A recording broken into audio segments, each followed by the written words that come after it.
നരേന്ദ്രമോദി ഒരു പുട്ടിനായി മാറിക്കൊണ്ടിരിക്കുകയാണ്. റഷ്യയുടെയും ചൈനയുടെയും ജനാധിപത്യമായിരിക്കും ഒരുപക്ഷെ ഇനി ഇന്ത്യയിൽ ഉണ്ടാകാൻ പോകുന്നത്. ഈ തെരഞ്ഞെടുപ്പിൽ എങ്ങനെയാണ് ഇന്ത്യൻ നാഷണൽ കോൺഗ്രസ് തെരഞ്ഞെടുപ്പ് പ്രവർത്തനങ്ങൾക്ക് വേണ്ടി പണം ചെലവഴിക്കുന്നത്? ആം ആദ്മി പാർട്ടി ഡൽഹിയിൽ രണ്ടാം തവണയാണ് അധികാരത്തിൽ വന്നത്. പഞ്ചാബിൽ അധികാരത്തിൽ വന്നു. ഇന്ത്യയിലുടനീളം ആ പാർട്ടിയുടെ പ്രവർത്തനങ്ങൾ സജീവമായി മുന്നോട്ട് പോകുന്ന സാഹചര്യത്തിലാണ് ആ കക്ഷി ഇന്ത്യ മുന്നണിയിലെ ഒരു ഘടകകക്ഷിയായി മാറിയപ്പോഴാണ് ഈ അറസ്റ്റും അതുമായി ബന്ധപ്പെട്ട പീഡന നടപടികളുമായിട്ട് കേന്ദ്ര ഗവൺമെൻറ് മുന്നോട്ട് പോകുന്നത്. ഇന്ത്യയിലെ ജനാധിപത്യം അപകടത്തിലായിരിക്കുന്നു. ജനാധിപത്യത്തെയും പൗരാവകാശങ്ങളെയും വ്യക്തി സ്വാതന്ത്ര്യത്തെയും അടിച്ചമർത്തുന്ന ഒരു നിലപാടായി മാത്രമേ നമുക്കിതിനെ കാണാൻ കഴിയൂ. ഇന്ന് രാജ്യത്തിൻ്റെ ചിത്രം പരിശോധിച്ചാൽ പ്രതിപക്ഷ കക്ഷികളെ മുഴുവൻ അടിച്ചമർത്തുന്ന നിലപാടാണ് ഗവൺമെൻറ് സ്വീകരിക്കുന്നത്. പ്രതിപക്ഷത്തെ എങ്ങനെയെല്ലാം അടിച്ചമർത്താം, എങ്ങനെയെല്ലാം പ്രതിപക്ഷത്തെ ഇല്ലായ്മ ചെയ്യാം എന്ന ഗവേഷണമാണ് BJP നടത്തിക്കൊണ്ടിരിക്കുന്നത്. ഇപ്പോൾ കോൺഗ്രസിൻ്റെ അക്കൗണ്ടുകൾ മരവിപ്പിച്ചു. ഒരു രാഷ്ട്രീയ പാർട്ടിയുടെയും അക്കൗണ്ടുകൾ അങ്ങനെ മരവിപ്പിക്കാൻ പാടില്ലാത്തതാണ്.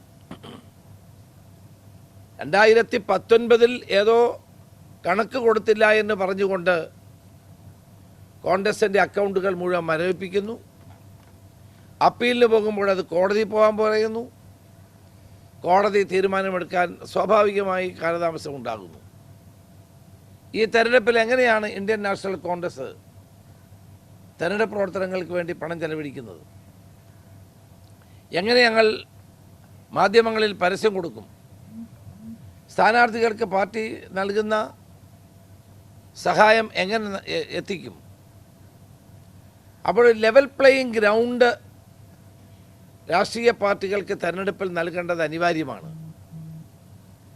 ആ സാധാരണ സ്വീകരിച്ചു വരുന്ന ആ സാഹചര്യം പോലും ഒഴിവാക്കിക്കൊണ്ട് BJP അടിച്ചമർത്തൽ നയം നടത്തുകയാണ്.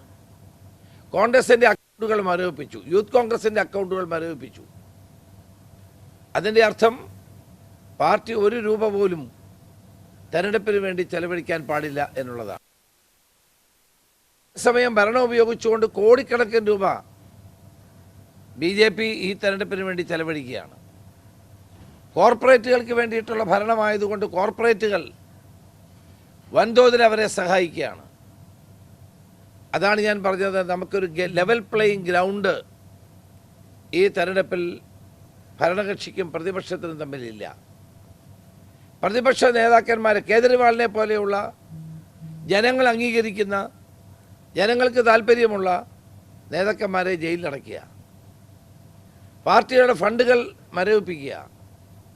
എങ്ങനെ ഈ വരുന്ന ലോക്സഭാ തെരഞ്ഞെടുപ്പിനെ നമ്മൾ നേരിടും?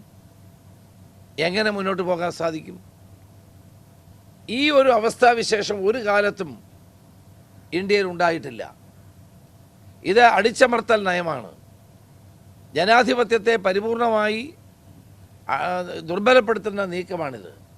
അപ്പോൾ മോഡി ഇനിയും വീണ്ടും അധികാരത്തിൽ വന്നാൽ ഉണ്ടാകാൻ പോകുന്ന അതിഭീകരമായ ഒരവസ്ഥയുടെ തുടക്കമാണ് നമുക്ക് കാണാൻ കഴിയുന്നത്.